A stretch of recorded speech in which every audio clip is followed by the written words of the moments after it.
Tulips are too excitable. It is winter here. Look how white everything is, how quiet, how snowed in.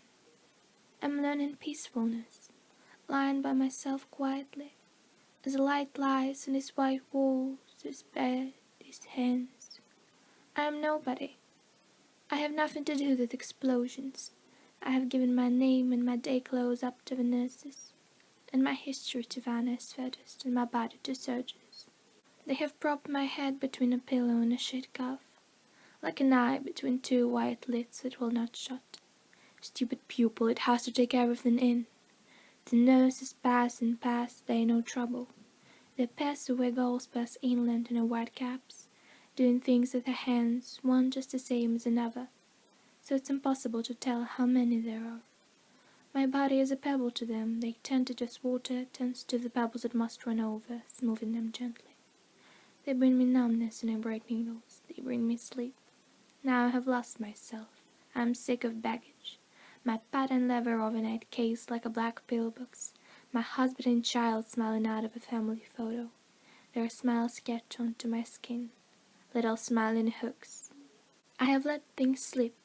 A 30-year-old cargo boat stubbornly hanging on to my name and address. They have swept me clear of my love and associations, scared and bare on a green plastic pillow trolley.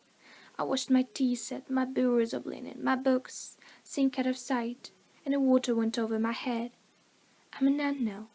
I have never been so pure. I didn't want any flowers. I only wanted to lie with my hands turned up and be utterly empty. How free it is. You have no idea how free.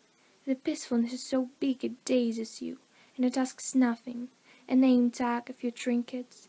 It is what their dead close on, finally. I imagine them shutting their mouths on it, like a communion tablet. The tulips are too red in the first place, they hurt me.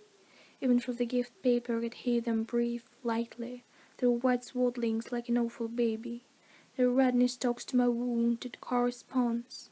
They are supple.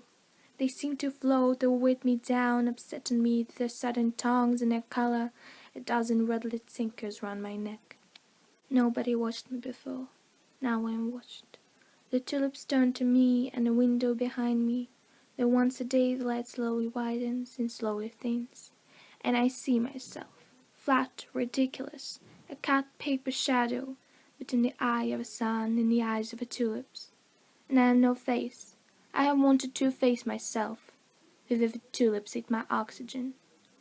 Before they came the air was calm enough, coming and going, breath by breath, without any fuss. Then the tulips filled it up like a loud noise.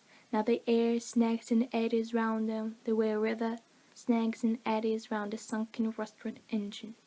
They concentrate my attention, that was happy, playing and resting without committing itself. The walls also seem to be warming themselves. The tulips should be behind bars like dangerous animals.